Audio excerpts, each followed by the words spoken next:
Some jittery nerves and tears this time of year as parents send their 18-year-olds off to college. You'd think just the process of depositing them in their dorm rooms would be stressful enough, but our next guest says taking care of some important but often overlooked financial documentation can head off more stress and trouble down the line. Vice Chairman and General Trust Counsel of Fiduciary Trust Company, Gail Cohen, joins us now to discuss. Hi, Gail. Hello. I guess as a parent, dropping that 18-year-old off at college, he or she still looks like a child. I know they are, but under the law, they are not. They are 18 years old and no longer under the age of majority. That's right. So we've got an adult on our hands at 18. So let's go through some of the important paperwork that parents need to take care of.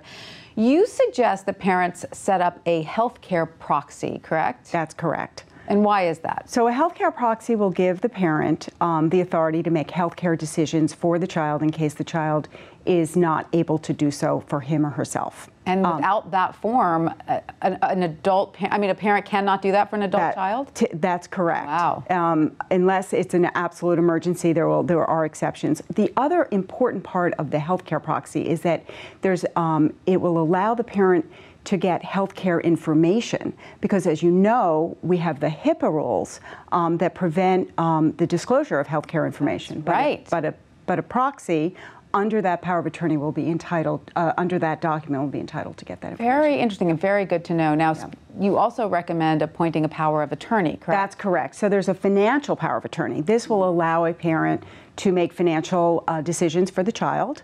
And this could be very important in opening a bank account. We've had situations where the child is off on a year abroad and needs to sign a lease for the next year for the off-campus housing. The parent can do that under the financial power of attorney and allows the parent to do many financial transactions on behalf of the child. Very, very important. Now, obviously, an 18-year-old going off to college, the last thing on their mind, and probably the parent's mind as well, is making a will. But you say that this is important? Well, it's important to think about, and it depends. There are certain circumstances under which it's important to do. So first of all, you have to assess, does the child have assets of his or her own that would generate the need for a will? Right. If the child has those assets, then you need to think about what is the 18-year-old going to do with those assets? If you're not confident that the will actually be a responsibly executed will, then perhaps you want to hold back from doing the will. But on the other hand, there are situations where a will is very important when there are assets. And one of them is, especially if there's a divorce for the parents. Because if a child were to die without the will, half of the assets would go to one parent and the other half would go to the other parent.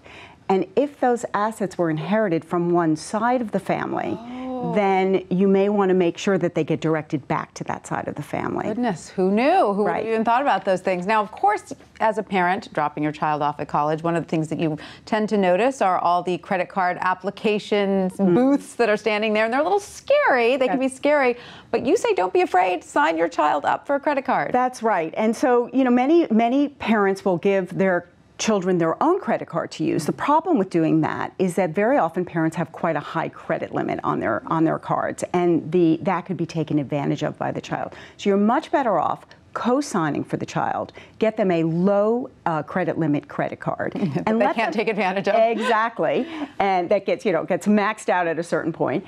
And allow them also to be establishing their own credit, because credit is a very important factor in today's world. It gets involved in people's employment records and all sorts of things. So establishing credit is really important, and it's much better to co-sign for their own card. Great advice about so many things I bet a lot of parents are not thinking about as they drop their kids off at college this fall. Thank you, Gail Cohen, for that.